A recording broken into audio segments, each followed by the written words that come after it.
Oi, galera, tudo bem? Então, hoje eu tenho uma entrevista super especial com a artista e empreendedora Mariana Bandarra. What's up? Então, ela fala inglês, eu falo inglês, a gente trabalhou juntas numa escola de inglês muitos anos atrás, então, meio inglês, português, vamos tentando. Vai português. Mari, em primeiro lugar, eu queria falar para vocês por que eu quero entrevistar a Mari. Eu, como vocês sabem, sou uma pessoa com uma mente muito ativa, uma pessoa que sempre teve uma tendência à ansiedade. E a Mari tem um trabalho que me ajudou a ter uma consciência, uma consciência do meu momento através do meu corpo que eu nunca tinha tido antes. Inclusive, que me ajudou muito para o canto. Porque no canto você tem que respirar, obviamente, né? Pessoas ansiosas costumam esquecer de respirar e costumam não ter consciência de como respirar. É uma coisa absurda. E eu fiz uma meditação da Mari que me deu uma consciência interna de como funciona o meu diafragma, de como que o ar entra, que me ajudou a atingir notas mais altas, a sustentar. Então, eu tive um ganho que eu não esperava de uma meditação. Então, eu vou deixar a Mari explicar melhor o que ela faz e a gente vai revelando um pouquinho como que isso pode ser útil para vocês, né? Mas, Mari, nas suas palavras, explica pra gente qual que é o teu trabalho. Então, nesse momento, eu tô num processo que vem de alguns anos de integração, de fazer várias coisas diferentes. Assim como tu também, né? Assim, Nossa, ela é cara. a potência da música,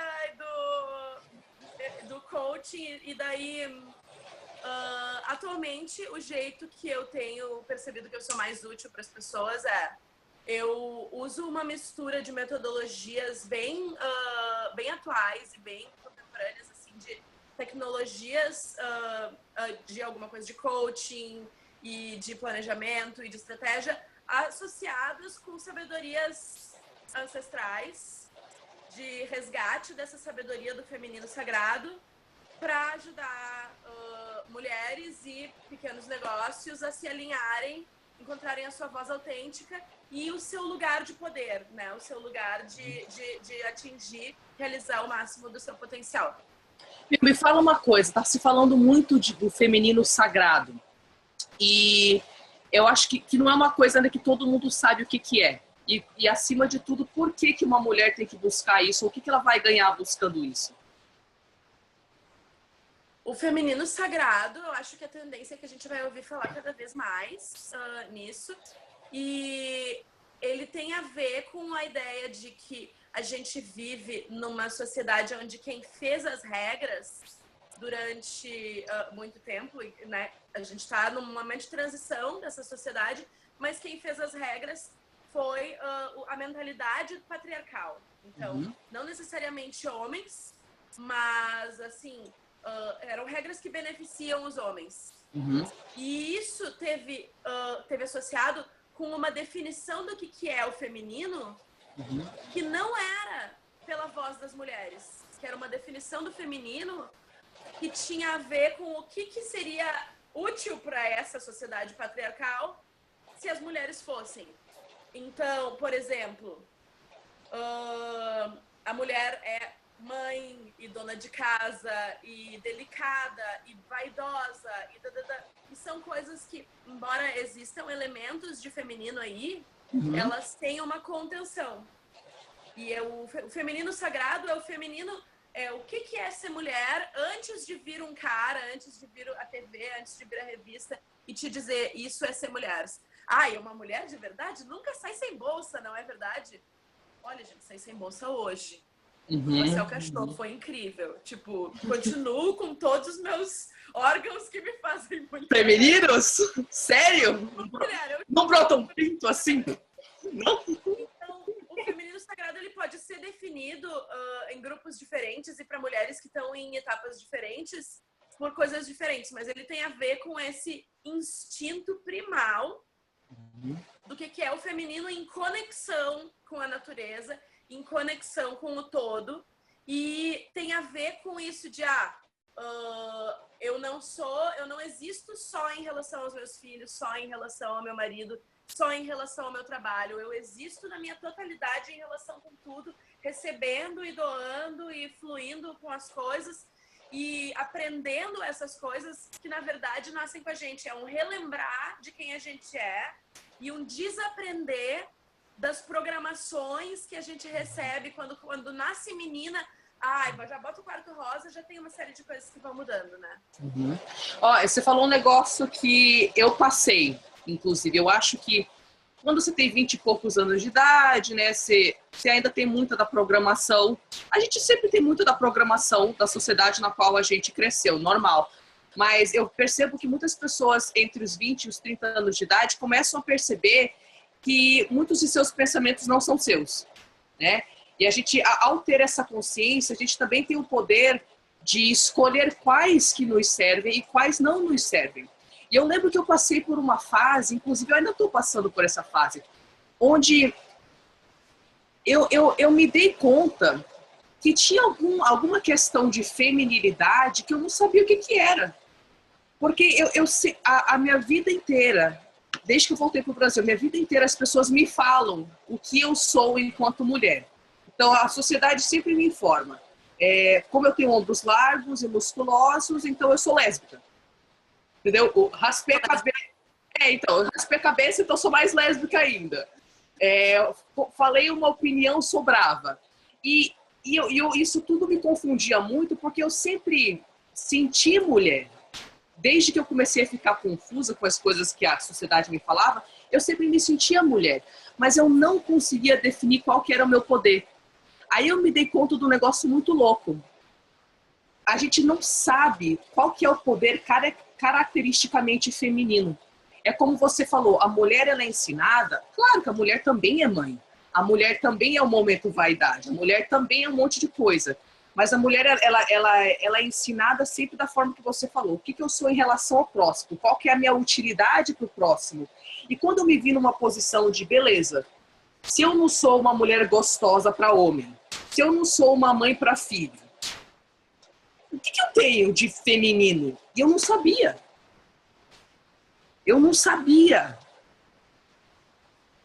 Sim, tu tocou numa palavra que é essencial, que é isso, que é poder, que é, na verdade, essa tem sido a coisa que eu tenho pesquisado mais. E quando tu escolhe qual é o pensamento que serve para ti, qual que serve, poder. Porque escolher, poder dizer sim ou não, é poder. E a coisa de se colocar com o seu centro de poder fora, ou seja, a coisa que me nutre, a coisa que me dá o que eu preciso para ter gás, se essa coisa tá fora, se essa coisa é o cara que me acha gostosa, é o filho que eu tenho que mandar pro colégio e alimentar, é o trabalho que me dizem, parabéns, tu faz um bom trabalho. Se eu coloco a fonte do poder fora, eu tô sempre desempoderada, eu tô sempre correndo atrás de me conectar com aquela coisa, porque eu não me basto. E essa coisa quando a gente pensa numa pessoa centrada, né? Tipo assim, fulano é muito centrado. Essa ideia de centro, ela é uma ideia de poder. Ela é uma ideia de não é qualquer pessoa que me derruba. E é claro, eu posso pensar no centro físico mesmo, de eu faço pilates para ficar com o centro forte. Mas essa ideia de centro é o teu poder tá dentro e não em alguma coisa fora, né? Porque nada fora vai me dar o suficiente para me colocar nesse lugar onde eu me basto. E eu acho que empoderamento feminino tem essa coisa diferente que a gente não enxerga de fora. Olha aquele batom vermelho, tá poderosa, hein, miga? Pode ser, um batom vermelho pode ser um sinal de uma mulher poderosa, mas também pode ser o contrário. Exatamente. Pode ser um sinal de uma mulher que não consegue sair de casa sem o batom vermelho. Exatamente. Então, não tá no batom, não tá no carrão, não tá na bolsa cara, não tá na família perfeita. Tem uma coisa quando a gente encontra uma mulher poderosa que a gente sabe. E a gente sabe, mas é invisível. Tá na energia e não nas coisas que a gente consegue ver. Não é como os ícones de poder masculinos que a gente enxerga eles. É coroa, carrão, armas de Uhum. fogo.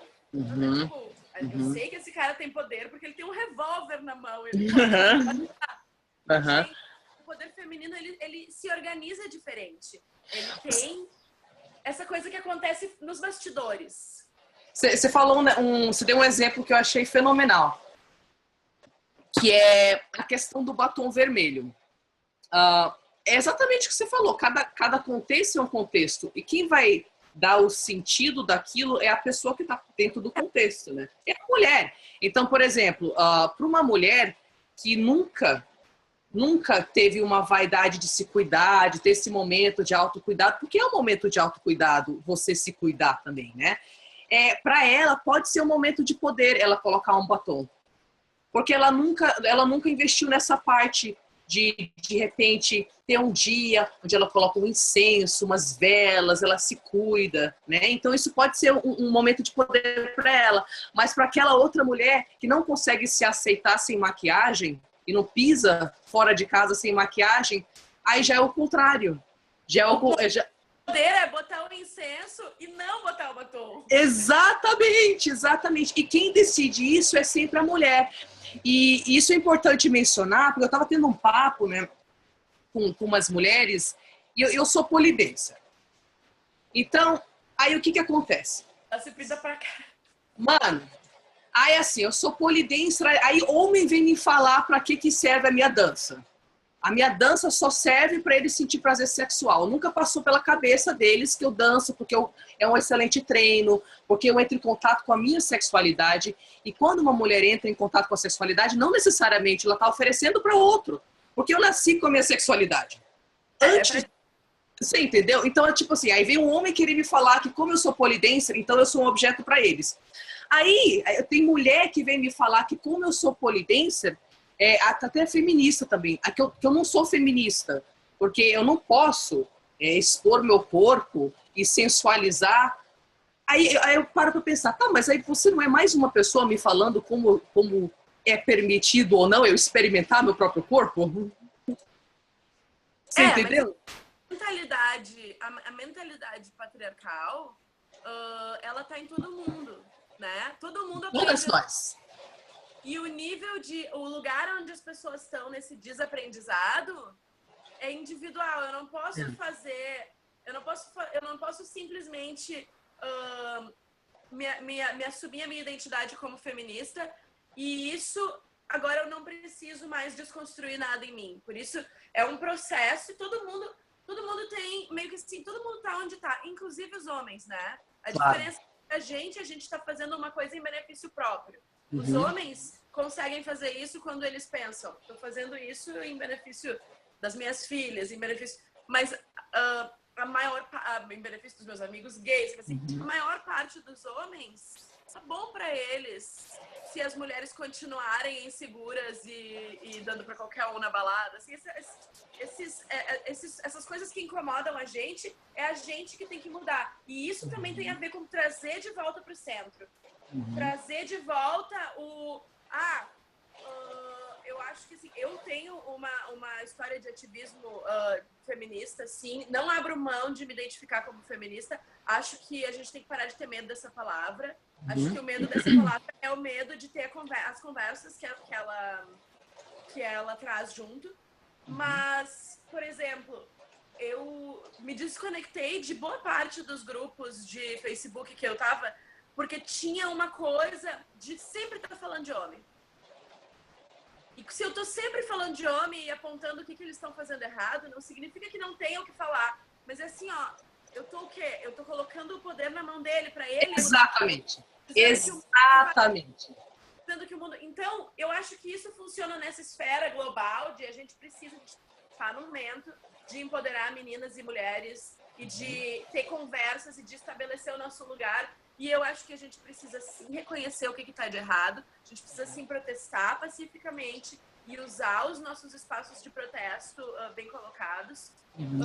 E não deixar passar coisas que são absurdas e que a gente encara como normal. Tipo, caras que metem a mão numa mina que está trabalhando. Mas, assim... Mas isso não significa colocar o poder do mundo mudar na mão do outro. Claro. Eu mudar? Não, gata, sai desse emprego, vai pra outro, sabe? Tipo,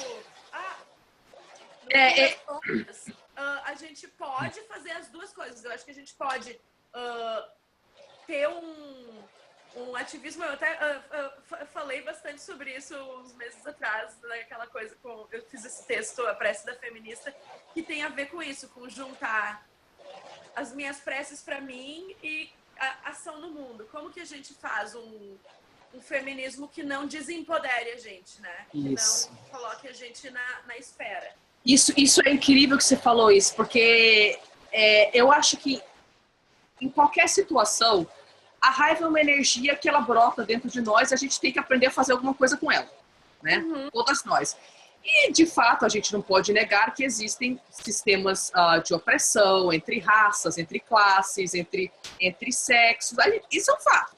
E como você bem falou, todos nós somos programados para ser machista, para ser racista. A gente nem percebe, você vai desconstruindo a longo prazo.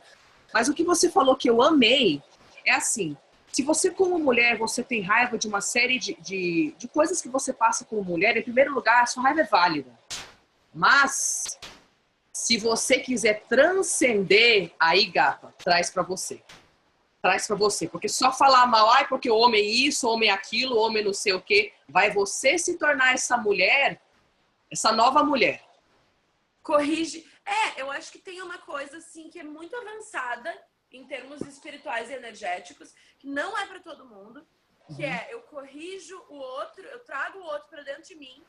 Então, eu encontro lá o meu Hitler interior, olho ele cara a cara e transformo ele.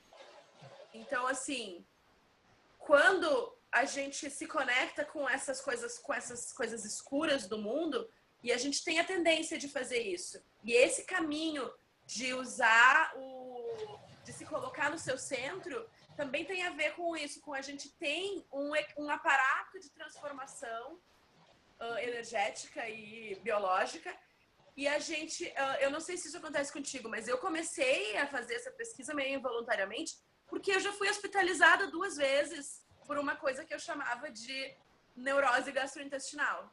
Sabe quando tu engole um sapo e começa a passar mal? Sabe quando engole o sapo e o sapo fermenta, e daí assim, de ficar 1 semana, ir no hospital e os caras dizerem: olha, não sei o que tu tem não, hein? Tu tá aí com uma coisa aí, acho que é de fundo nervoso. Daí eu ficava mais braba ainda, né? E aí aquela coisa de fundo nervoso parecia que eu tava inventando. Sim. E eu levei anos pra entender que aquela energia era uma energia que ficou estagnada. E a energia que fica estagnada, ela começa a deixar a gente doente. Quando a gente absorve uma energia negativa e a gente não consegue mover ela, a gente não consegue... Porque é isso, se eu entrar em contato com essa força sombria dentro de mim, se eu achar ali o meu Hitler, o meu machistão, o meu Bolsonaro interior, sabe? Se eu encontrar essa pessoa e eu não tiver lealdade comigo mesma e força vital mesmo, energia para fazer coisas no mundo, suficiente para transformar isso, para olhar isso amorosamente pegar a coisa mais sombria e converter ela em algo que me dá energia. Eu acho que a raiva é um bom exemplo disso, porque a raiva, muitas vezes ela vem de um lugar muito sombrio. Muitas vezes a raiva, ela vem impulsionada como uma resposta ao medo. Ela é uma força de vida que diz assim: eu não vou me entregar. Políticas dos animais ali, o cachorro... Tem uma peludinha aqui embaixo também. Eu não sei se deu um barulho, mas rolou um esfrega ali. Que eu tô no cara a cara com uma coisa que me dá muito medo. A raiva, ela é uma resposta natural. Sim. Ela é uma resposta de vida. Ela é dizer, não, eu tô dizendo não pra morte. Porque o medo, ele é a força... Se a gente for usar uma dualidade bem simples, que, é claro, como metáfora, assim, as coisas não são tão simples assim, mas, assim, numa dualidade bem simples, o medo é a força de morte. O medo é a coisa que a gente entrega, a gente não tem mais poder nenhum. A raiva, ela é empoderadora. Sim! Agora, se eu deixar a raiva fermentar, se eu deixar a raiva parada e não transformar ela em outra coisa, se eu deixo ela parada, ela começa a me consumir. E aí começa aquela coisa que eu não duro de noite. E aí eu começo a punir essa coisa sombria que estava me assustando, mas eu começo a punir ela dentro de mim. Isso. E aí, Descreveu muito bem, descreveu muito bem. Essas operações energéticas, que eu chamo de alquimia emocional, assim, essas operações energéticas, a gente encontrar um espaço interior para fazer essas coisas, elas garantem que a gente mantenha a energia se movendo. Eu até li que na medicina chinesa tradicional, a raiva é considerada uma força positiva, porque ela é uma força de mudança se você souber usar. Até, e se você tiver com raiva, o que é melhor? Tá deprimida, sem energia nenhuma, ou tá com raiva? Você tá cheia de energia, mas aí é um negócio de canalizar. Aí eu queria entrar no X da questão do teu trabalho, que eu achei inesperado e fascinante, que é como que você, de fato, tendo falado sobre a mulher desempoderada e a mulher empoderada, como que você no seu trabalho trabalha esse centro onde ela possa fazer essa alquimia emocional que você falou? Então, eu comecei a trazer porque essa coisa da energia, esse papo de energia, ele fica muito aqui assim, ó. Ele fica muito nas coisas de, eu vou me espiritualizar para eu encontrar esse mundo superior que tá fora de mim, né? Sim, sim. Eu preciso colocar as coisas fora. E assim, para mim, tudo começou a mudar na minha jornada pessoal quando eu descobri a dança e quando eu entrei no meu corpo de um outro jeito. Isso aconteceu através da minha descoberta do bambolê, com 20... eu já tava bem, assim... Foi em 2006, com 25 para 26 anos.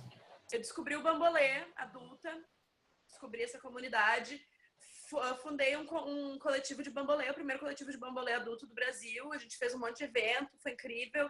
Hoje em dia tem mais de uma dúzia, muito legal. E eu, em 2011, comecei a dar oficinas de meditação pelo movimento, porque eu tinha sentido no meu corpo o quão essa coisa era poderosa, de tu simplesmente entrar num movimento que te colocava num transe e que daqui a pouco era mais fácil continuar do que parar. E daqui a pouco tu te transformava num dínamo. E não tinha ficar cansado, não tinha... Era uma... Eu tenho que te interromper porque eu fiz. Eu usei as tuas técnicas, né? E eu vou falar bem a verdade. No início eu não estava entendendo nada. Imagina não sei o que, vai pintando, vai mexendo. Beleza, se entrega.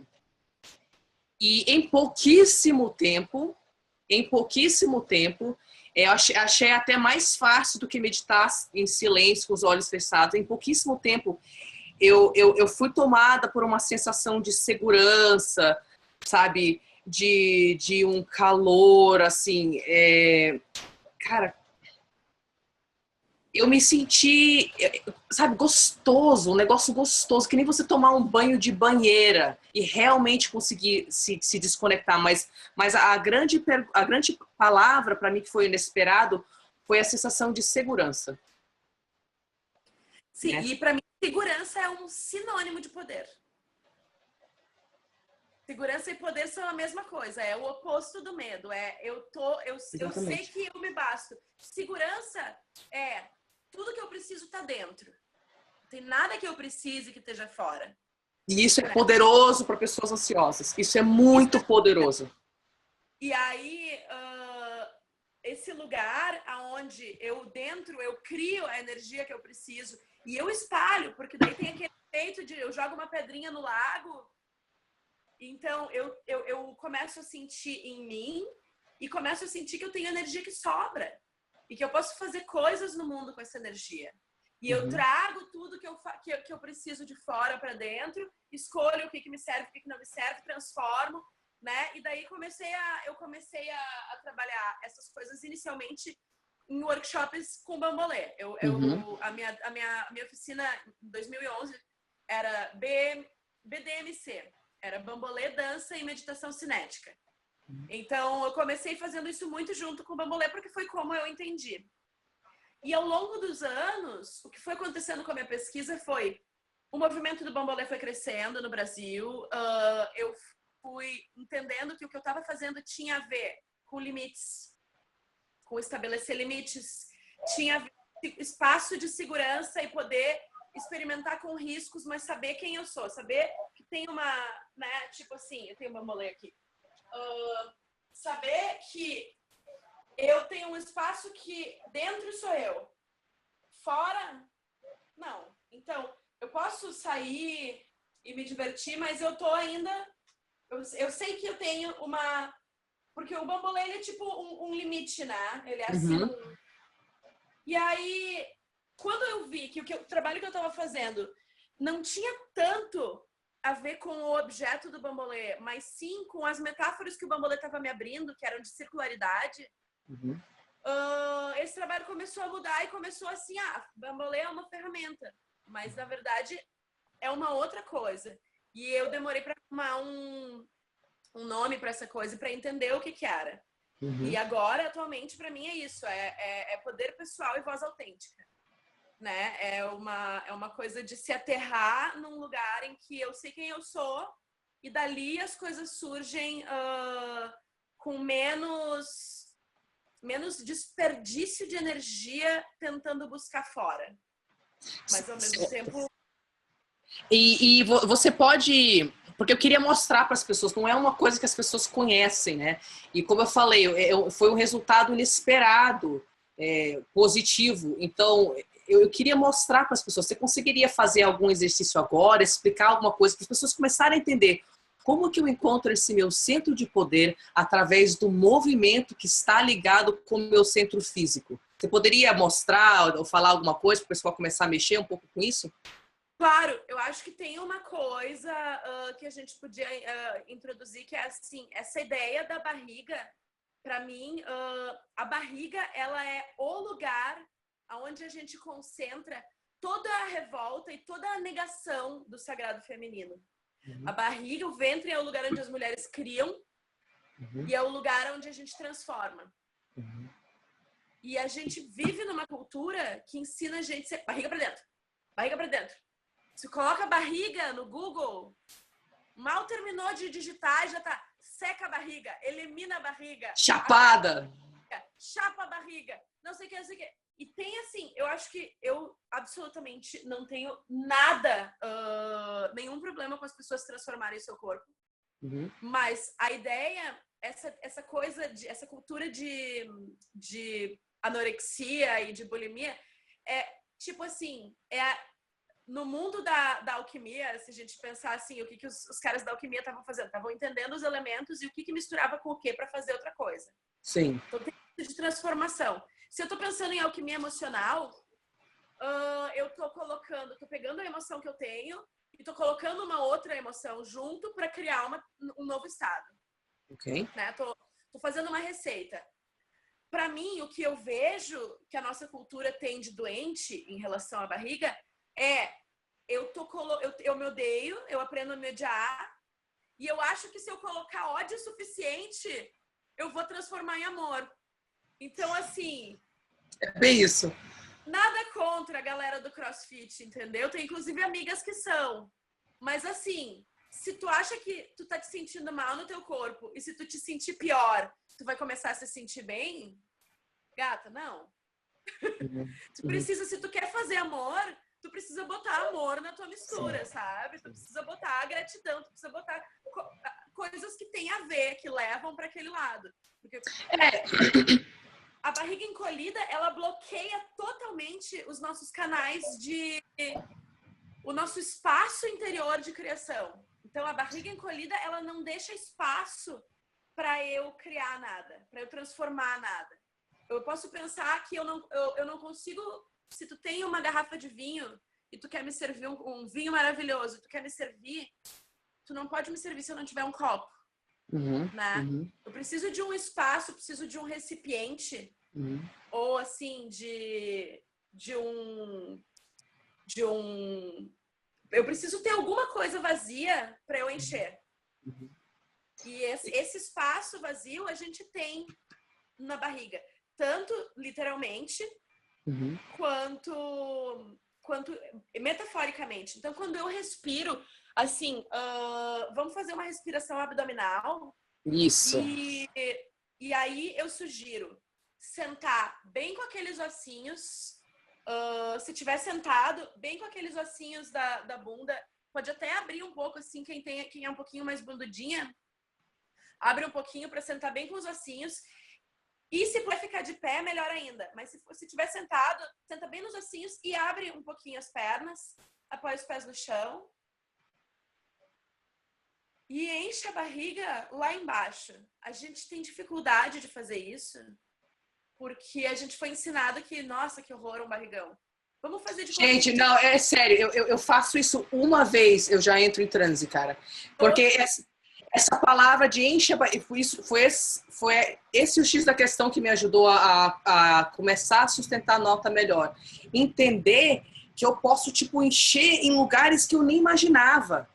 Sabe? Era tão superficial a minha respiração, essa falta de consciência do espaço que existia dentro de mim. Exatamente. E a maior parte desse espaço são os nossos órgãos vitais e espaço vazio que tá ali mesmo, que é ocupado quando a gente tá grávida, ele fica ocupado por essa coisa nova. Mas quando a gente não tá grávida, ele tá ali para ser usado pela gente. Então, assim, a respiração superficial, que bom que tu falou, deixa eu fazer um parênteses. Respiração superficial tem a ver com a gente imaginar que a gente só tá enchendo até aqui, com a gente deixar a barriga de fora. Isso. Então, o que acontece? Todas as nossas coisas vêm até aqui o coração e pá. E todas as coisas lá de baixo não conseguem subir. A barriga, ela fica com tanto ruído, desse monte de ódio, desse monte de encolher barriga, desse monte de dieta seca tudo, que a gente... Esse monte de eu me detesto, né? A gente cria um ruído na parte mais vital, na nossa usina de transformação, e a gente trava a coisa. Então, o processo de retomada da feminilidade por esse espaço é um processo muito gostoso e ele é muito bonito, mas no começo ele é muito desafiador, porque ele parte do pressuposto de eu reconhecer que isso tem uma utilidade, e a utilidade não é não aparecer por baixo da roupa. A utilidade isso é para eu usar, para eu criar coisas. Então, bora usar. Eu te interrompi logo quando você ia dar um exemplo, desculpa. Nem lembro mais qual era o exemplo, mas eu aceito coisa. Então, a gente tá bem grande, a gente vai encher e a gente vai imaginar que a gente está enchendo um balde. Então, quando eu encho um balde, eu não encho primeiro a parte de cima. Eu lembrei que eu ia falar. Não, é importante isso. Aquela já tava em outro aqui. Fica em outra, vamos ficar em outra. Não, a coisa da respiração superficial, que eu respiro até aqui, o que isso cria? Cria um estado de ansiedade. Exatamente. A respiração, quando eu tenho uma síndrome, uma crise de pânico, eu respiro bem curtinho. A respiração de cachorrinho. A respiração curta, ela é um sintoma de ansiedade e ela também faz a manutenção do estado de ansiedade. Então, quando eu quero sair, se eu não tô conseguindo, não tô conseguindo pensar, meu Deus, tô nervosa, é uma coisa super óbvia, mas assim, a primeira coisa que eu faço, pensa em respira fundo, é para baixo. Respira fundo, não é assim, porque a maior parte das pessoas eu digo, respira fundo e sobe o ombro lá na orelha, assim, respira fundo. Exatamente. Então, é fundo para baixo. Então, eu vou tentar abrir um túnel com esse ar que chegue na minha barriga lá contra a pelvis. E eu vou encher esse balde, então, essa grande tórax, porque as costas a gente enche também, né? Eu vou encher lá por baixo e vamos fazer uma respiração, então, soltar tudo.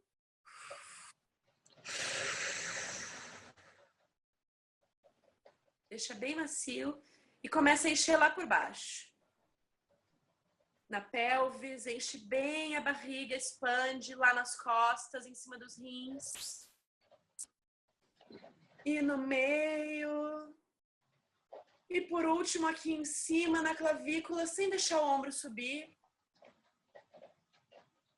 Segura um pouquinho e faz força para fora. Deixa o ar ir para o meio das vértebras. Deixa o ar ir para o meio dos... Olha como tem mais espaço. Enche mais um pouquinho. E solta, amolece tudo. Gente, é incrível. Agora, na próxima, a gente vai procurar os lugares que não estão amolecendo. A gente vai procurar os lugares onde tem dureza, onde tem energia. A energia estagnada, ela cria, assim como a gente traz no músculo, sabe? Ai, tô toda dura aqui, daquele estresse que eu ontem. A gente fica no nosso campo energético com essa energia negativa. E aí, então, eu quero propor que a gente faça agora 3 respirações abdominais profundas como essa, mas com uma visualização junto. E essa visualização, ela não é... Eu falo imaginar, porque se eu falo imaginar, qualquer pessoa consegue. Mas o que a gente está fazendo é modulando a nossa energia, nosso corpo energético, a nossa energia sutil. Então, com os pés no chão, eu vou inspirar, trazendo lá do chão, lá pelos meus pés, a energia, trazendo ela aqui para a barriga e fazendo uma varredura para ver aonde tiver alguma coisa, onde tiver alguma coisa rígida, onde tiver alguma coisa apertada, eu vou mandar o ar para lá. E vou, quando eu segurar o ar dentro e fizer força, eu vou deixar aquilo ali estourar. E solta, amolece tudo. Então vamos lá, puxando lá bem o pé bem no chão, as mãos relaxadas. Inspira lá por baixo pela pelvis. E enche as costas abaixo dos rins e abre as costelas.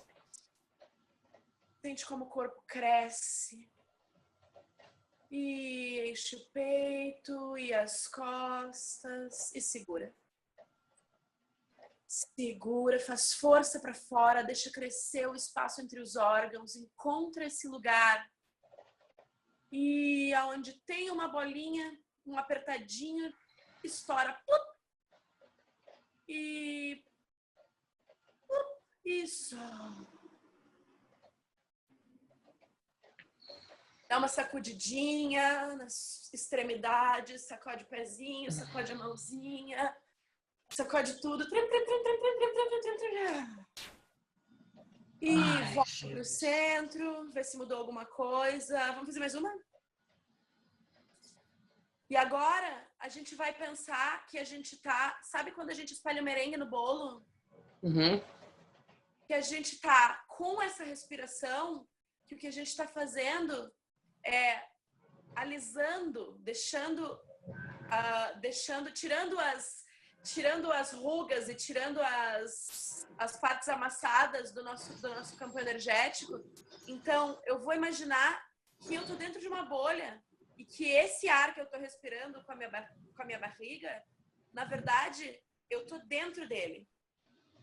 Então, eu vou assim, como se eu fosse fazendo assim, ó, tirando todas as partes dessa bolha que estão...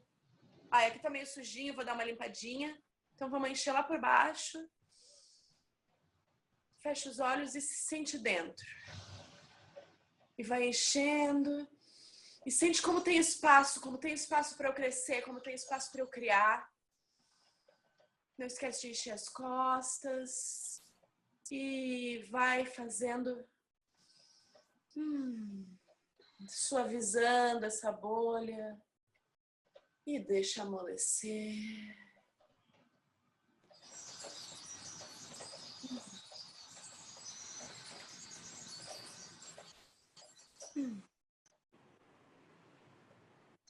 Ai, gente. Muda o meu estado, né?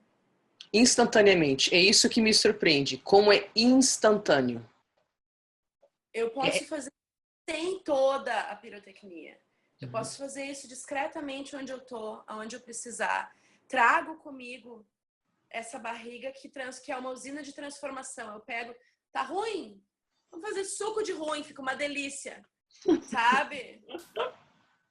Tá, como é que as pessoas falam? Tá puxado? Tá puxado? Vamos puxar então, sabe? Vamos puxar e vamos fazer assim.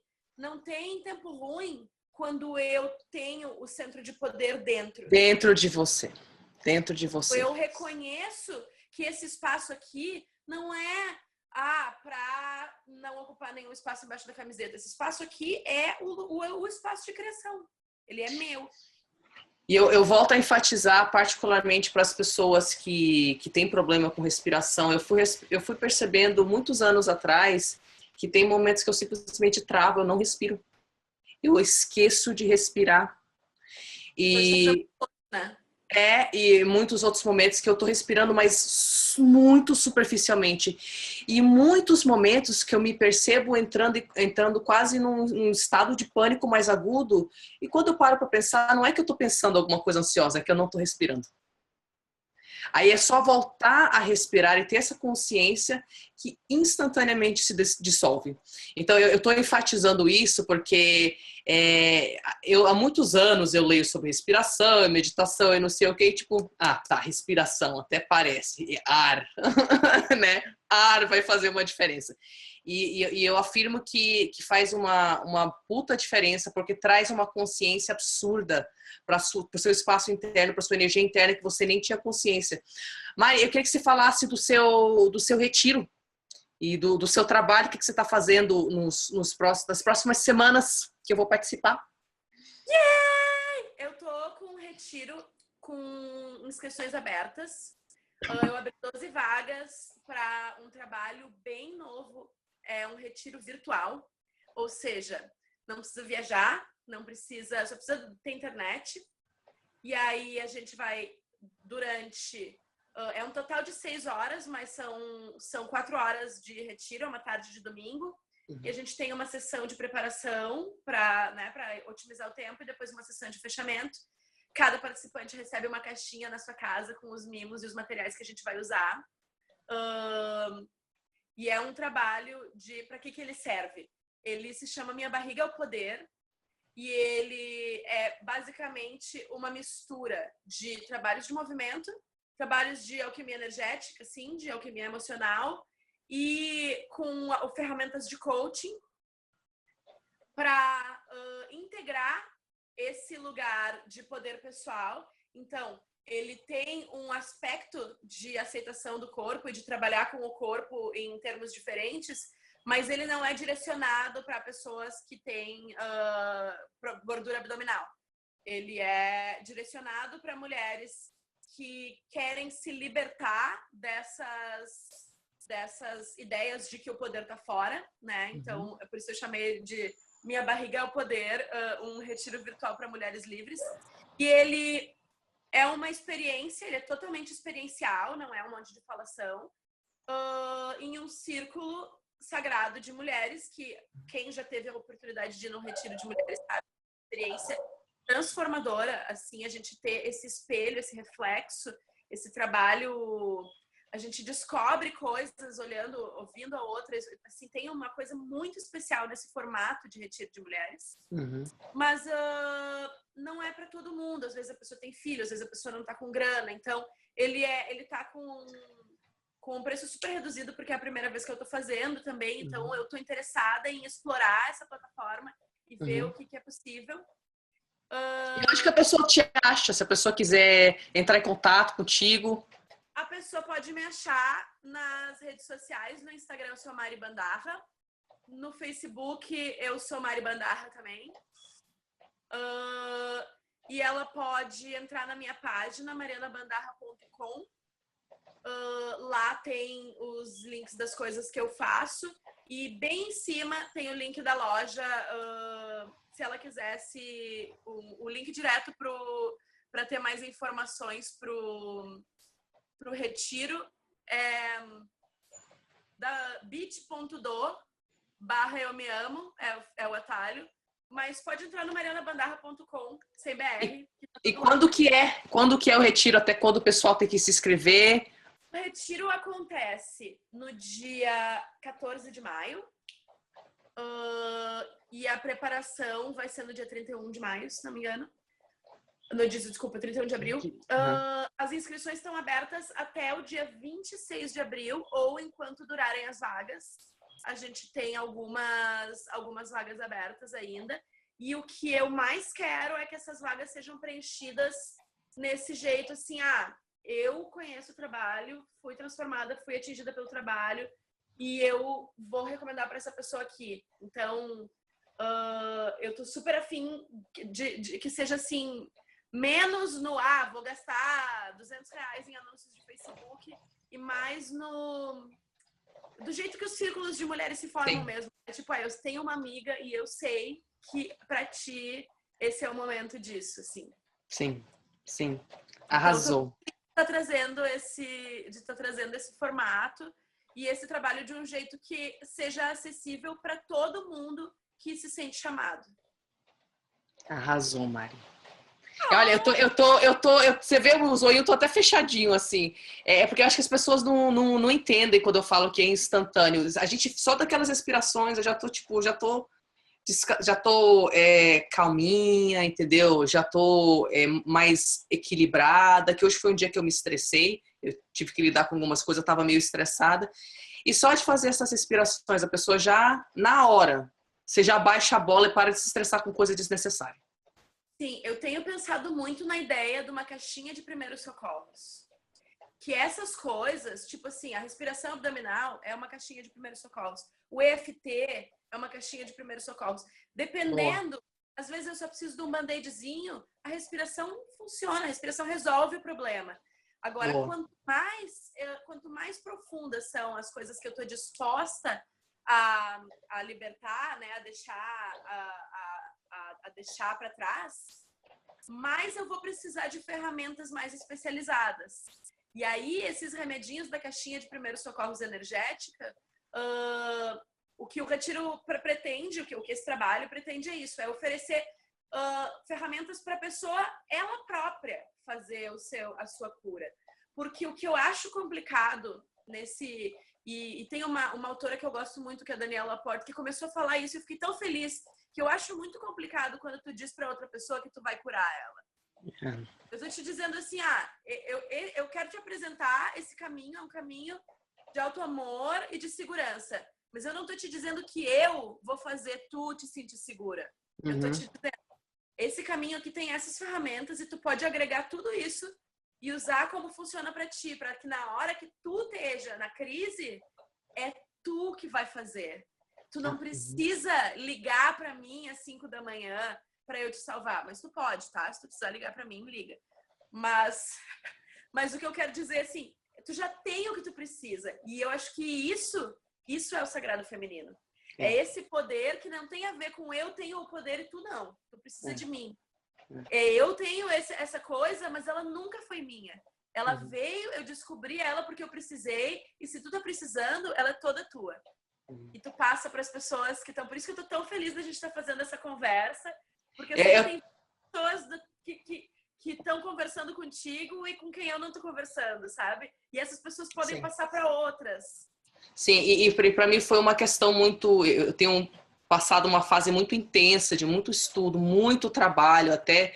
Eu tive um período aí que eu tive que parar e refletir. Quando que foi a última vez que eu me dei um dia de folga? E eu não lembrava. Eu não lembrava o meu último dia de folga. Então, particularmente, para quem está num ritmo desse intenso e precisa realmente a qualquer momento se dar esse bem-estar, né? Eu também curti essa ideia da caixinha de ferramentas, porque eu acho que é daí realmente que vem a sensação de segurança. Parecia, quando eu fiz a primeira vez, parecia que eu estava sendo, tipo, segurada, sabe, nos braços da minha mãe, alguma coisa assim. Foi muito, muito, muito inesperado.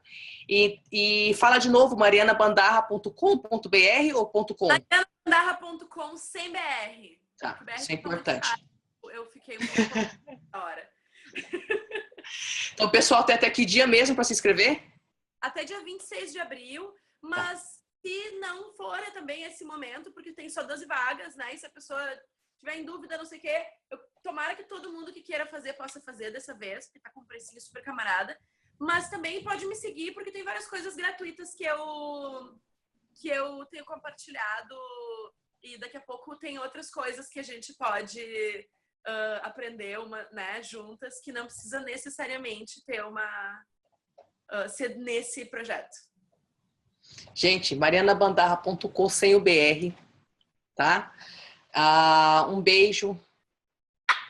Thank you so much. Thanks.